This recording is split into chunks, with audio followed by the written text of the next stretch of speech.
दोस्तों, क्या आपको पता है कि गेमिंग और कंटेंट क्रिएशन में उसे होने वाला एनवीडिया का पहला ग्राफिक कार्ड एक बहुत बड़ा फेलियर था। क्यों के साल 2024 में इसने ऐसी ग्रोथ देखी कि एप्पल, माइक्रोसॉफ्ट और मेटा समेत वर्ल्ड की टॉप कंपनीज सदमे में आ गई।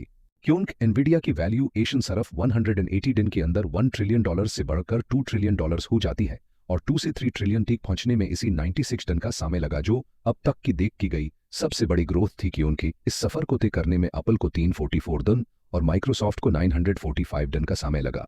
ऐसे में सवाल ये उठा है कि आखिर इस कंगाल हो चुकी कंपनी ने ऐसा किया कि इसने ग्रोथ की सारी लिमिट्स क्रॉस कर दी, और कहीं ये एक झूठ तो नहीं जो आने वाले समय में वर्स्ट हो जाए। आइए डिटेल में जानने की कोशिश करते हैं। NVIDIA was the belle of the ball. Today's gain was yet another record high.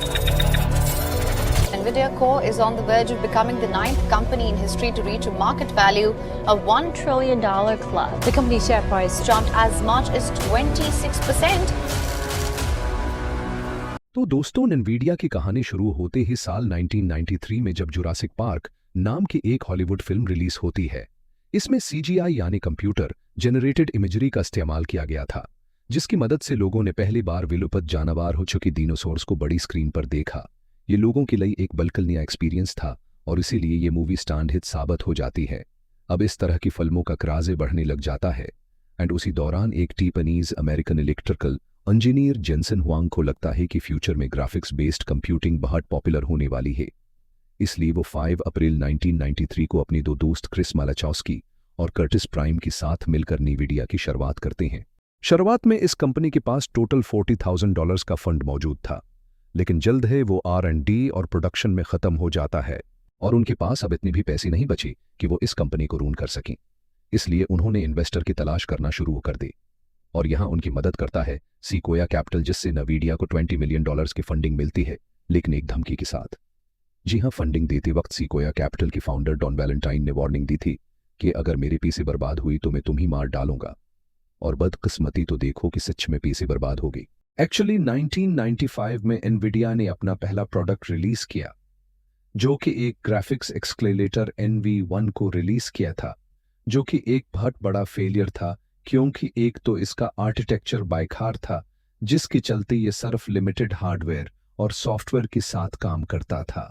साथ ही NV1 का परफॉर्मेंस भी कुछ खास नहीं था, ऊपर से ये काफी एक्सपेंसिव भी था, जिसका बाद रिजल्ट इस कंपनी को उसी वक्त मिल जाता है। दरअसल एनवीडिया ने अपनी सेल्स पार्टनर डायमंड मल्टीमीडिया को 2,50,000 में बेचा था, जिसमें से 2,49,000 रिटर्न आ जाते हैं।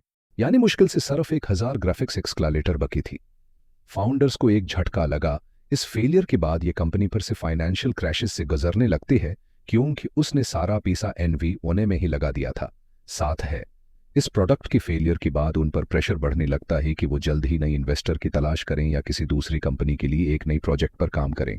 2011 में जब एनवीडिया अपनी टीग्रा लाइन की चिप के साथ स्मार्टफोन मार्केट में एंटर करती है, लेकिन अनफॉर्चुनेटली ये इसमें कामयाब नहीं होती हैं।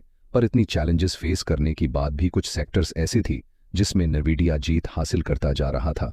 साक 2012 तक एनवीडिया अब गेमिंग से आगे निकलकर डाटा सेंटर्स, क्लाउड कंप्यूटिंग्स और AI मॉडल ट्रेनिंग तक पहुंच चुका था, और यही इसकी सक्सेस का सबसे बड़ा राज है कि उनके ग्राफिक्स रेंडरिंग में जो पैरेलल प्रोसेसिंग को डीप लर्निंग के लिए आइडियल है, साथ है पैरेलल प्रोसेसिंग करप्टो माइनिंग के लिए भी काफ़ी ज़्यादा यूज़फुल है, क्योंकि इसके लिए बहुत ज़्यादा कंप्यूट पावर की डिमांड होती है, जिसमें एनवीडिया की जीपीयूज काफ़ी ज़्यादा एफिशिएंट साबित हुई हैं। 2021 टीक इसका मेजर रेवेन्यू सिर्फ गेमिंग इंडस्ट्री से आया करता था, लेकिन आज डेटा सेंटर हो चुका है, और ये मुमकिन हुए सिर्फ और सिर्फ AI बूम की वजह से।